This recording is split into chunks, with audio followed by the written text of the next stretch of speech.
This is the story of Anton Reiche, the story of the world's most successful, most renowned chocolate mould designer and manufacturer, whose iconic designs are still in use, collected and copied today, over 100 years later. This is a story which gives insight into history of chocolate, art, design, manufacture, retail, and the trends of interest and aesthetic preferences of society for a period spanning the two world wars. The chocolates made in Anton Reiche chocolate moulds were sold all over the world. Anton Reiche changed what chocolate looked like to the world. Chocolate had never looked so beautiful. The name Reiche means rich in power. The family of Reiche enjoyed about 400 years of ownership of an estate in Winsdorf near to Dresden, Germany. In 1845, Anton Reiche was born. He was the sixth child to parents who were poor farmers because of the war.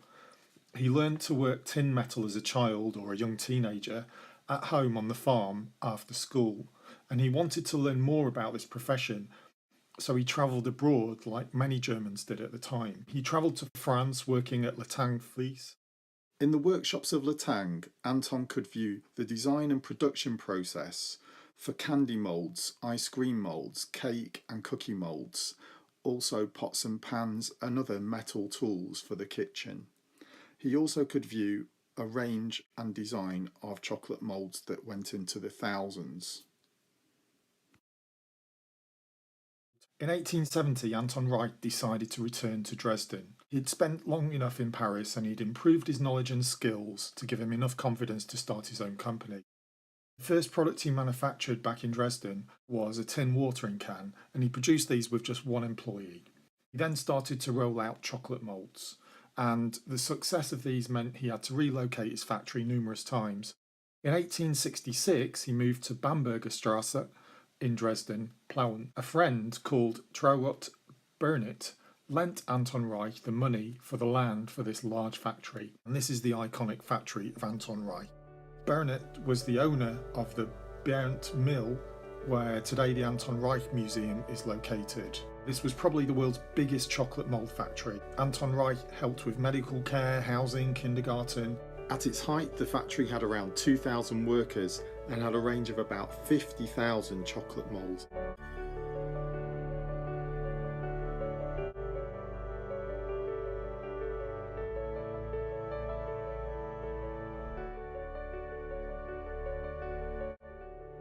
Anton Reiche was married to a lady named Emma, with whom he had 9 children.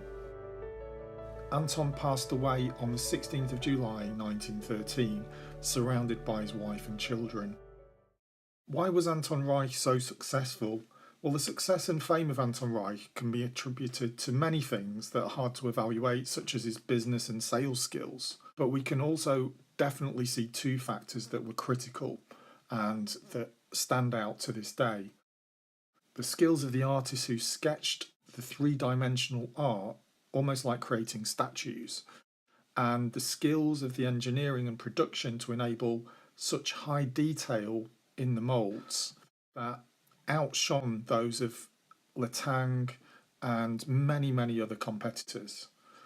These were very, very distinctive moulds, and still today they are highly valued and highly prized because of this artwork and the fine detail.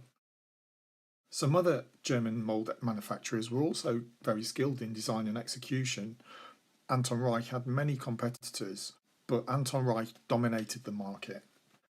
Academically trained artists drew figures which were then checked by engineers to ensure that they would be possible to manufacture. Then a plaster mould would be made before the making of the mould caster, also known as the Stanzen in German. Certain rules needed to be followed when designing chocolate moulds. The artist did not have complete freedom, and this is where they had to be very clever. For example, apertures to pour chocolate into and drain out of were needed. The figure needed to stand, so it had to have a base.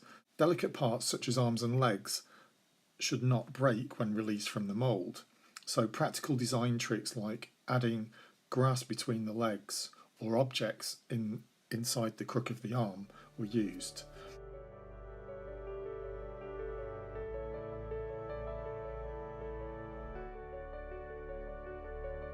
In some cases, the head or other parts needed to be moulded separately, making the cost of production and cost of purchase higher, but the finished figures are much more spectacular because they avoided the usual rules of physics because they were made in several pieces.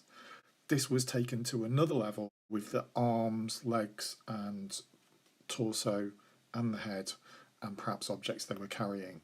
To manufacture moulds, huge heavy machines stamped the mould shapes into tin coated metal. At first it was copper and then it was steel. During the last century, Anton Reiche was the leading manufacturer of nickel coated metal moulds, and these articles were sold under the name of platinol, and you'll see that name embossed into many moulds. This allows them to be identified and dated as later moulds. The idea of platinol was to give a smoother finish to the chocolate mould. This allowed a more glossy finish to the chocolate and helped it to release from the mould more easily at the end of the moulding process. It also hopefully allowed finer detail in the finished chocolate figures.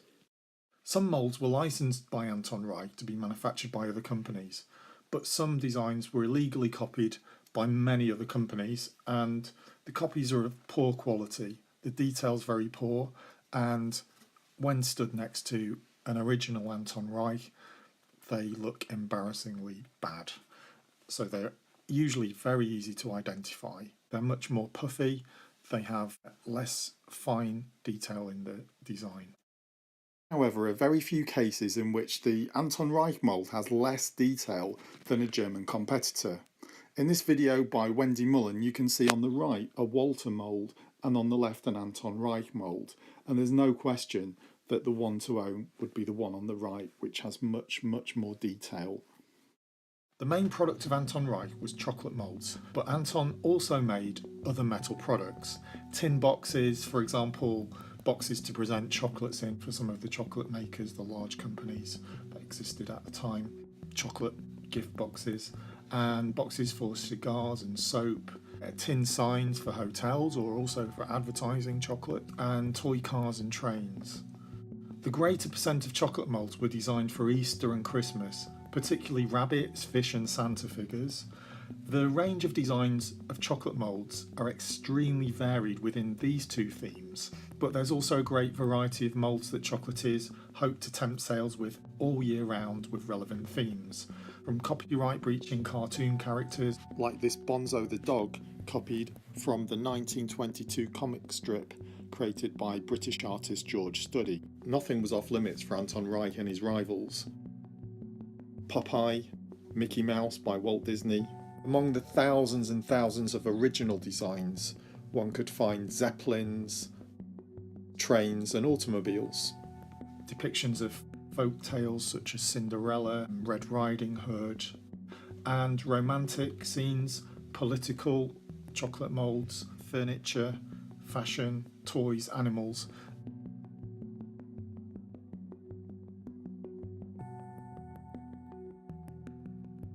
And even celebrities such as Charlie Chaplin. Giant showpieces for chocolatiers' windows were made, such as this 80cm Santa. Anton Reiche chocolate moulds of the right design command the highest price in the marketplace. This because of the great detail, and obviously they are the Rolls-Royce of chocolate moulds. Some of the most rare and interesting designs that appeal to collectors sell for thousands of dollars.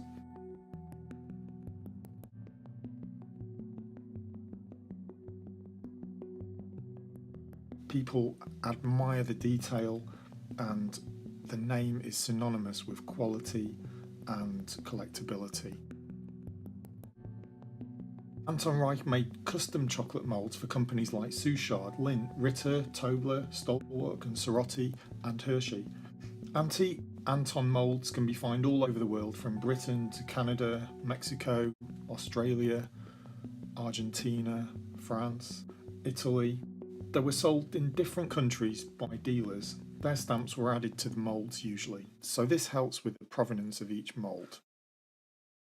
A deal was done to distribute moulds in the United States by New York-based Weingart, T.C. Weingart. Not all Anton Reiche moulds had his stamp on, but if you see one stamp made in Germany with T.C. Weingart's stamp also on it, you can be sure it was an Anton Reiche. Due to the World War, TC Weingart last supplied Anton Reiche moulds in 1942, and this helps to date the moulds with their stamp. During the Second World War, when TC Weingart could no longer obtain chocolate moulds from Germany, they started to manufacture and sell them themselves. These late American TC Weingart moulds can be identified in three ways. The edges of the mould have sharp cuts on the corners as opposed to the smoother, more rounded cuts of the Anton Reiche moulds. Secondly, the TC Weingart moulds have a V-shaped cutout in the edge of the mould. The final giveaway of an American-made TC Weingart mould is that the detail in design is much less pronounced. On the 13th of February 1945, the Anton Reiche factory was bombed in air raids by Allied forces on Dresden. This was the end of the production of all chocolate moulds. The youngest daughter of Anton died as a result of these bombings also.